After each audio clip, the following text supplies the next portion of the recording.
Greetings and salutations, everyone. I hope everyone is doing well today. Today I have a terrifying subscriber experience to share with you all. Before we get into it, a couple links. As you know, I rely on Patreon, PayPal, and my merch to help the channel to continue to grow and go. The links to Patreon and PayPal are in the description below, my merch displayed directly under the video. Also, Dogman Frightening Encounters Volume 1 through 3, the audiobook versions. They were written and researched by Tom Lyons, narrated and produced by me, Jeff Nadolny. Those audiobooks are available on Audible, Amazon, and iTunes, the links to which are also in the description as well. And finally, last but definitely not least, if you'd really like to help support this channel to continue to grow and go, simply subscribe, click that like button, and please leave a comment. It really does help, and guys, it definitely matters. Now, everyone, I have taken far too much of your time. Let's get on with today's upload, shall we? So, I am today going to share with you a subscriber experience, a very terrifying experience that I actually had done the interview with this subscriber right before my computer crashed, and we had spent a good 2 hours talking. I was really excited about the encounter or the interview because it's very terrifying. So I contacted her and I explained what happened. She is super busy. She's starting her own business as of right now. She's in the process, first year, and does not have any spare time to come back on in the near future, within the next week or two, she said. So she said, why don't you just share the experience? And when I come back on, I'll fill in any gaps if there are any. And I said, that sounds really good. Thank you. Now, the experience takes place in a small, unincorporated community just right on the border or right on the edge of the LBL. Like, right there. So, Dogman travel to Bumpus Mills, Tennessee, to the LBL is not unheard of. Now, before we get into that experience, there's something that I'd like to share with you all. I have to address this, and the reason why I want to address it is because I'm hoping the right people hear it and they do something about it.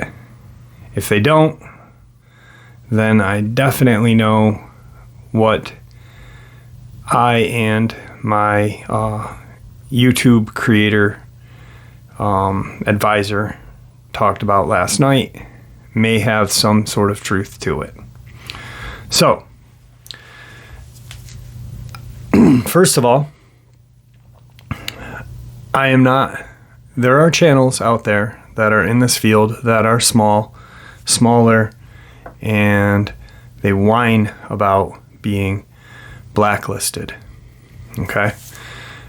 They've got like less than 30,000 subscribers and less than 5 million views.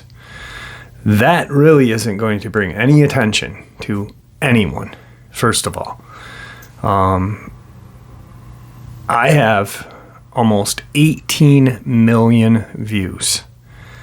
And I was talking to my YouTube creator. He's kind of like an advocate, tries to help me grow the channel.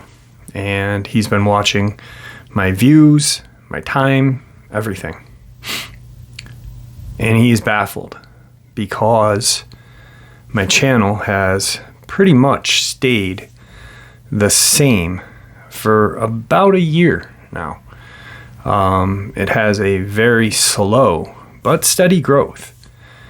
But it should be growing much quicker than it is, especially with the amount of views I'm pumping out. I have 45,500 subscribers, and I'm hitting about 7 to 8 million. I gained 20,000 subs last year, and I hit 8 million views last year for 2022. That's unheard of, the growth comparison. It's very crazy, he said. He said, I don't know. I've not really... He's a younger guy. He's not been with YouTube for more than a couple years. He has seen other channels blossom, especially with the amount of views I have. He compared my channel. There's a... he has another client that he deals with who has like a weightlifting channel that has 163,000 subscribers. They have 11 million views. I have almost 18 and only 45,500. So the reason why I'm bringing this up is because I want to let the people know that I know what's going on, and to please just let the channel grow. I'm not going to stop. I'm going to continue. If you want me to stop, then you're going to have to physically stop me or legally stop me. I'm doing nothing legally wrong, so you can't. So, I just wanted to bring it to everyone's attention. Hopefully the people who are doing this, the shadow people that are lurking, and I'm not saying YouTube, I'm saying the people behind the curtains. Once again, I'm not being like them other smaller channels that whine about it, that it doesn't have anything to do. Like, you cannot, I said this to the guy, I was like, well, maybe I should bring it up. And, I said, I don't want to look like I'm whining about it. And his name's Aaron, and he said, you should have at least 125,000 subscribers. The amount of views you pump out, the timing of all your views, everything, the amount of hours watched is incredible compared to your sub count. So that's the last you're ever going to hear of it. I just wanted to let the people behind the curtains know that I know. And once again, I apologize. This is not me whining like the other smaller channels do. Boo-hoo.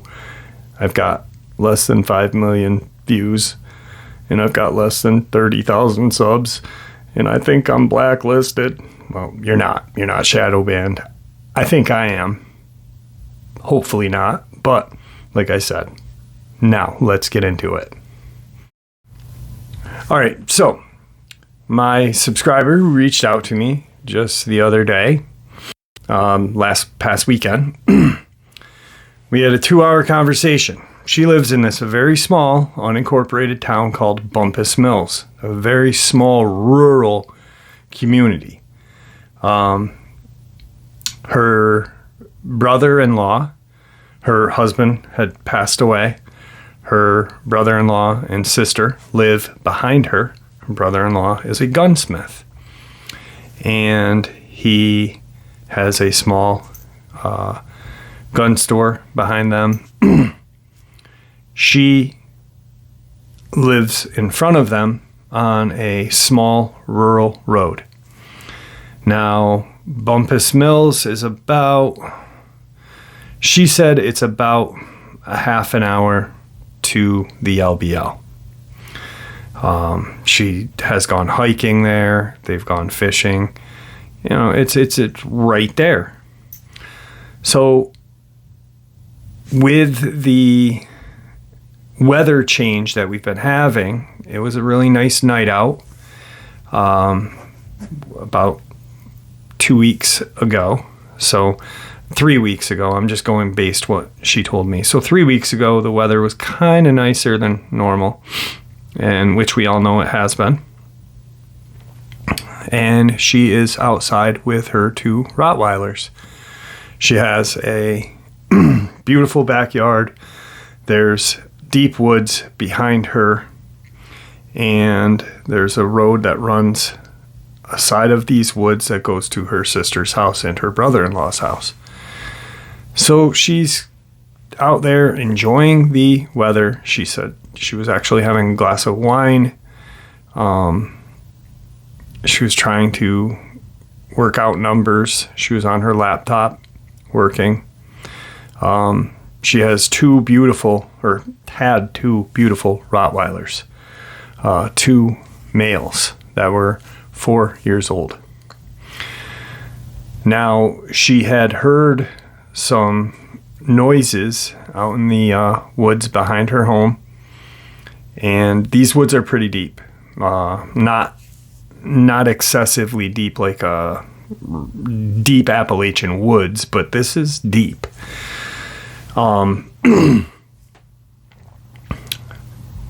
It's probably 5 o'clock. She grabs the dogs, they bring them in, she feeds them, and she didn't bring the dogs in because of the noise. The noise kind of reminded her of, hey, what time is it? Because she was going over her numbers on her laptop. She kind of lost track of time. She wanted to get something to eat. It was time to feed the dogs because she has the dogs on a regiment. You know, they eat twice a day. This is very important to her. She really loved these dogs. She got them right after her husband had passed away. So she goes in and has dinner. The dogs eat, and it's still about, she said, roughly 55 degrees outside still. So she put on a sweater and went out back again. Probably an hour and a half later, it's just starting to get dark now, where she can't see past her fence line. She has a chain link. She sits down, and the dogs are out. They're romping around, playing. All of a sudden, she hears the back chain link kind of jiggle. But it was very aggressive and very hard. Like, it was just a very rapid pull on the fence. The dogs hear it instantly. Bam, they turn around and start this really deep growl. She's heard her dogs growl before and bark before. They're Rotties. That's what they do. They're very vocal. She's not sure what. She at first thought maybe her brother-in-law was playing a joke on her. Came up through the trails behind her house, from their house, and she ended up looking out there, couldn't see anything. She stands up to get a better view. She yells out her brother-in-law's name. The dogs have now gone into full-on protect the house mode. She hears her dogs growling very deep because they're big dogs. They're not small dogs. They were not small. They were about 130 pounds each. Just muscular, strong dogs. She took care of these dogs. They were like her child. She walked them all the time. They had a balanced diet. Like I said, these dogs were very important to her. Through the growl, she hears this deeper growl. And it was longer than her dogs. As that happens, one of her dogs makes a kind of whine and circles, kind of walks back towards the deck, and he's about 20 feet from the deck. The other one's still about 50 feet from the deck. The yard is probably from her back door to the fence line is anywhere between 100 to 120 feet. So there's some distance between the two Rotties now. She's looking.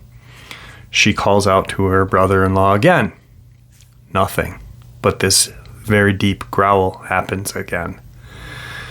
The other dog, who is 50 feet away from her at this point, takes off in a just full-on sprint. The second that dog does, the second dog goes, just barreling down the yard.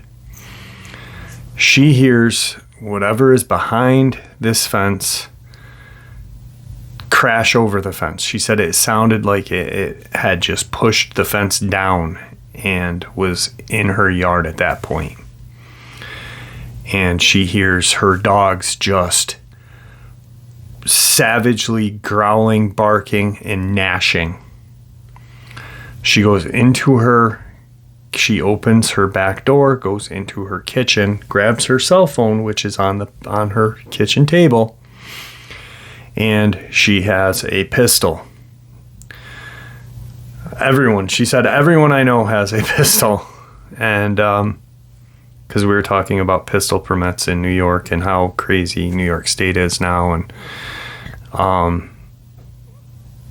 she grabs her pistol. She calls her brother-in-law. She's got her sidearm out. She has it's a .380. And at that point, she knows that she carries it for protection against a human, not anything else. She's a good shot, she said. She is on the phone with her brother-in-law, or her sister actually answered first, and she said, what's his name? I'm not going to use his name. In my backyard. Are you guys messing with me? Because the boys are now back there growling at something. She said, no, here's my husband, your brother-in-law. And she then hears, he answers her, he starts talking, and she says, there's something in the backyard. He's on the phone with her. They're talking. He can hear what's going on, very not crystal clear, but he can hear the fight, the attack.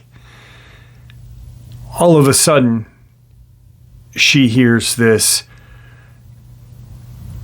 whine cry, and she sees one of her 130-pound Rottweilers get thrown through the air back towards where she is. And it lands probably 30 feet from her.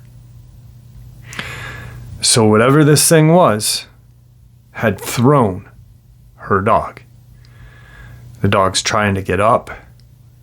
It's having a hard time. She can't see if there's blood. She's got her floodlight on, but it's still dark. She hears the other one still fighting, and then she hears another whine. Nothing. She then can hear whatever is back there. She hears this wet gnashing sound, she said. The other Rottweiler manages to get up and gets back to where he was. And She said she saw him kind of trying to run back out there for his brother, and he falls because he's been attacked. She sees this arm come out of the darkness and grab the other dog and pull it out of the lighted area of the yard to where her other dog and this creature is. And she hears this terrible whine. She said she'll never forget it for the rest of her life. She started crying at that point. The majority of the conversation, we had to stop talking a few times because she was crying. So when I do interview her, she will be very emotional. She, at that point, says, "You're not out there," and to her brother-in-law, and she blindly shoots. She said, "I know that what I did was irresponsible as a gun owner, but I was scared. I was upset. Emotions had gotten the better of me." The brother-in-law hears the shots, hangs up the phone, and gets his firearm. He actually ended up grabbing his shotgun, and he has a 10mm pistol on him, and drives up. They're maybe 400, a football field away. Not very far, but there's woods separating them. He gets to her side yard from the road and drives off the road into her side yard and puts his high beams on the truck, shining into the backyard. When he did that, she was able to see what was back there. They both were able to see what was back there. What she saw was one of her dogs was on the ground, and this creature, a Dogman, was standing on it. It had its one back leg onto the dog. The dog was not moving. The dog was dead at that time. The other one was in the air with this Dogman, I guess, eating it, biting it, but she said it looked like it was eating my dog. She stopped right there again. This was one of the hardest interviews I've ever had to do. The brother-in-law gets out of his truck and goes to the fence. Now, he's in the side yard, so he's looking at her. He's kind of almost even with her. She's on her deck. He's on the other side of the fence. This creature is on the inside of the fence in the back, and he proceeds to empty his shotgun into this monster. She said, "I know it hit it at least 3 times. This creature was at least 8.5 feet tall. She has a bird feeder or a bird house out in the back on the opposite side of her fence. And it is 10-foot tall pole with a bird feeder house on top. So when she has to feed it, she has a ladder that she has on the other side of the fence where she opens the ladder and feeds. She used that as an estimate of the height of this creature. She then sees this. They both see it. It's a monster of a creature. It's like it's not black, but it is that it has more gray to it. It's a silverish gray and black color. The predominant color in its hair is a silverish gray with black. It has these burning, she said they were burning hellfired eyes. It was at the point where he shot at her dog, the creature had dropped the other dog. The third shot had hit this creature, and it dropped to all fours. She said it looked like this thing was going to charge me or my brother-in-law. He drops his shotgun, yells to her, "Get inside your house and lock the door. Call the police. Call 911. She shuts her slider and stares outside the slider. He unloads this 10mm into this thing. It stands up and crosses across her backyard the opposite way of where he is, and kind of cuts into the woods. Now, this is Stewart County, Tennessee. So roughly 35 minutes later, a sheriff comes, Stewart County Sheriff. He is on his way to her house.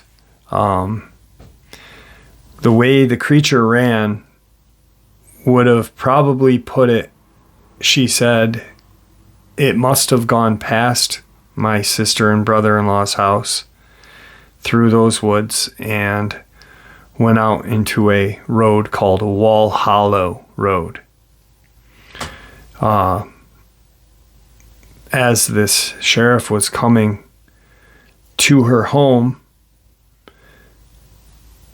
this creature ran in front of him. He stopped, looked at the creature as it ran into another set of woods, into a field, and continued to haul ass away from the area. He drives to her house. He's thinking this is a bear because of how large it was. It was on all fours, and it was so quick when it went by. So the sheriff ends up getting to the house. He knows everybody anyway. He knows the brother-in-law. At this point, the sister is now there, trying to console her because of her dogs just being savagely killed in front of her. The sheriff goes in the backyard. He gets kind of a feel of everything from her, the brother-in-law. The sheriff and the brother-in-law go to the backyard to look at the damage that was done, to see if the fence was broken, to cover the dogs, to, just take care of the situation. One of the dogs' carcasses wasn't there. When that creature dropped on all fours, it apparently had grabbed the one that it was standing on and ran with it. When they were looking for the dog, the other dog, the brother-in-law said, "Where's the other Roddy? Where's the dog?" The sheriff said, "I just saw a bear, and it appeared to be carrying a cub, and it ran across the street from me about 60 feet in front of me. I didn't get a great look, but I saw it booking through. Do you think that's what caused this. The brother-in-law went inside, explained the situation. She's then just a mess. About an hour later, there are 4 more sheriff deputies in her yard looking through these woods.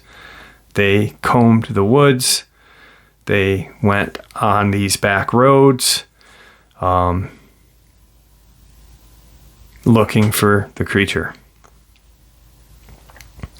The sheriff that initially shows up, and he then decides, hey, I'm going to go check and see if I can see where, this thing ran through. He goes down the back way off of, he kind of loops around and kind of follows the way he went to her house. And then goes down Wall Hollow onto a farm road. This farm road is off of a interstate, or not an interstate, county road 120.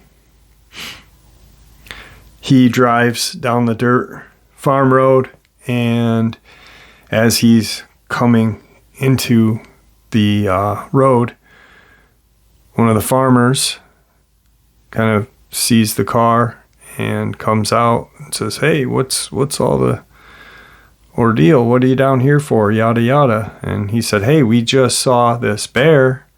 A bear just attacked what's her name's dogs. And he said, I didn't see no bear around here. There's, He proceeds to say, all right, if you see anything, and goes down this dirt road a little more. And at the end of the dirt road is a farm field. There's a farmhouse, another farmhouse, and a field. It's almost like a kind of a turn off and to get out of there and back to the main county road. As he's turning, he looks out and he sees this air quotes bear standing up with the carcass of this woman's dog. He gets out of his vehicle, takes his long rifle out of his car, and gets behind his car and takes a couple of shots.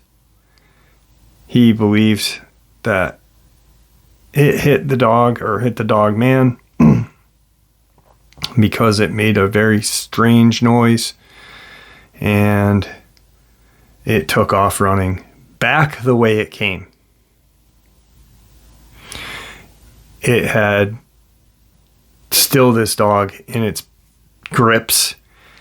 The sheriff then proceeds to go back the way he came, and as he's coming up onto Wall Hollow Road again to turn to her road,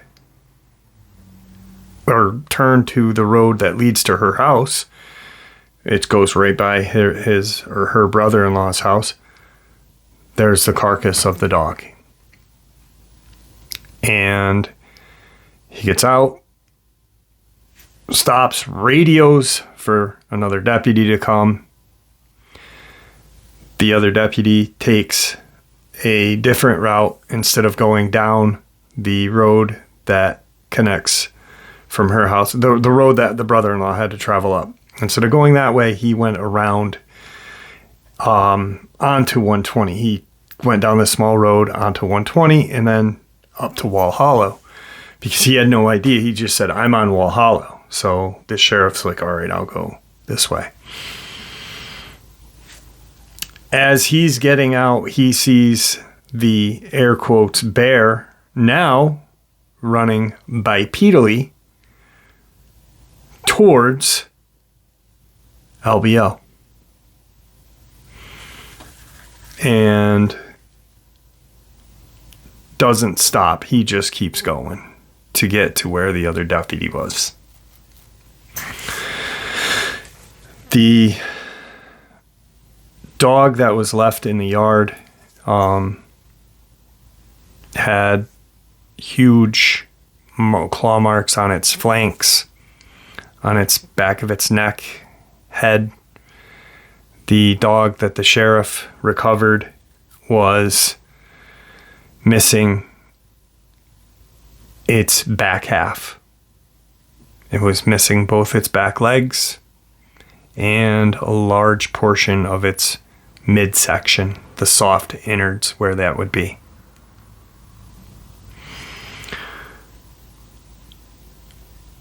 She hasn't seen it since. She doesn't want to see it since.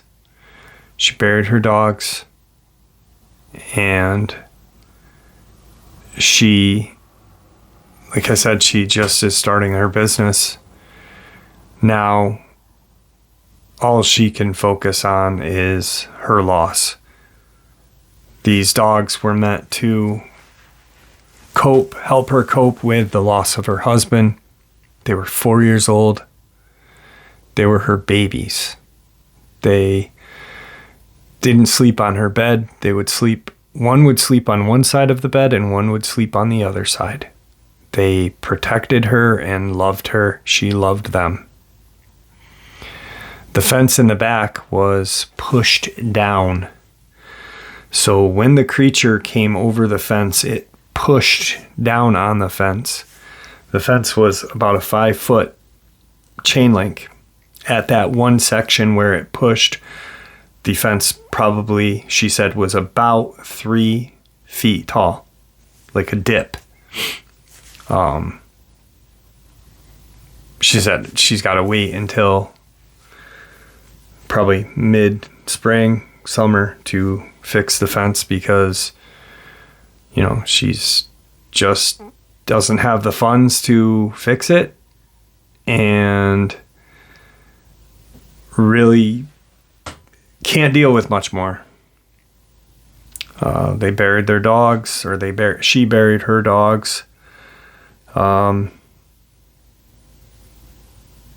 brother-in-law and sister she still owns her home. She's not going to sell her home, but she's living now around the corner with her sister and brother-in-law at their home, which their home has his gunsmith and gun store.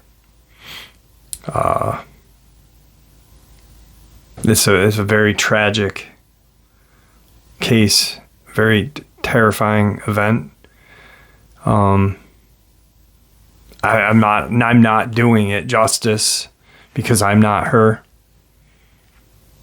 But these deputies saw it. I said, well, what did the deputies say? And they kept referring to it as a bear. Actually, in the report, it was stated that it was a bear attack. They were very polite and did their job, by the book. But there was no consoling after the fact that they labeled it as a bear attack. There was nothing more. Like I said, she's not in her home. She's at her sister's house, which is right around the corner. She said it's going to be a long while before I can be home alone again. So that is the gist of the interview that got deleted off my computer when my computer crashed. Hopefully within the next 2 to 3 weeks, I can have her on. She's willing to come back, but she just needs time because she was coping with all of this tragedy and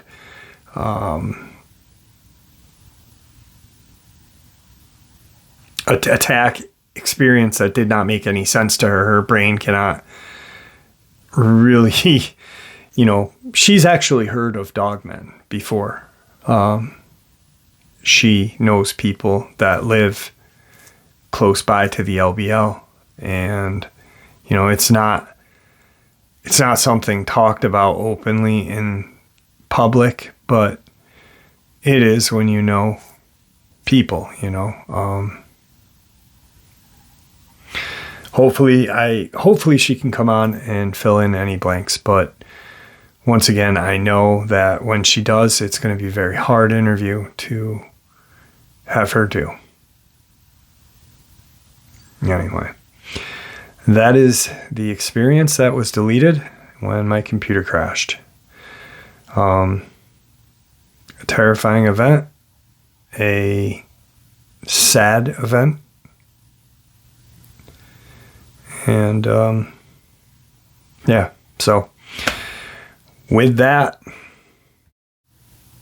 I wanted to ask her, I actually did ask her, what do you think, the sheriffs that a few of the deputies that her brother-in-law she's mid-40s. Her sister is about 10 years younger than her, and the brother-in-law is roughly the same. So a few of the deputies, they all know each other, but a few of the deputies grew up with the brother-in-law, 2 of them actually, and they won't even return, the 2 deputies off duty won't even return the brother-in-law's phone calls. So to me, that says that there is stuff that's going on there, and so please be careful, because you don't know if that thing's going to come back looking for vengeance, or I don't know.